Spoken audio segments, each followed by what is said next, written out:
Economic survey 2023 के मुताबिक मुल्क भर में रजिस्टर्ड मोटर गाड़ियों की तादाद 3,56,63,000 से जायद थी। इनमें 43,87,000 मोटर कारें शामिल थीं। मोटर कैब्स और टैक्सीज की तादाद 1,71,000 से जायद, बसों की तादाद 2,60,000, ट्रकों की तादाद 3 लाख से जायद, मोटर बाइक्स की तादाद 2.25 करोड़, 3 पहियों वाली मोटरसाइकिलों की तादाद 10 लाख से जायद, जबकि दीगर रजिस्टर्ड गाड़ियां 19,85,000 से जायद थीं। साल 2021-22 के दौरान मुल्क भर में रजिस्टर्ड गाड़ियों की कुल तादाद 3,49,00,000 से जायद थी। साल 2020-21 के दौरान ये तादाद 3,30,00,000 से जायद थी। साल 2019-20 के दौरान ये तादाद 3,07,00,000 से जायद थी। साल 2018-19 के दौरान मुल्क भर में रजिस्टर्ड गाड़ियों की गिनती 2,91,00,000 से जायद थी।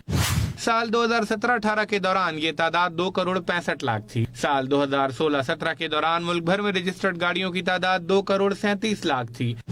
साल 2015-16 के दौरान मुल्क भर में कुल रजिस्टर्ड गाड़ियों की तादाद 2,10,00,000 से जायद थी। साल 2014-15 के दौरान ये तादाद 1,85,00,000 से जायद थी। साल 2013-14 के दौरान ये तादाद 1,59,00,000 से जायद थी।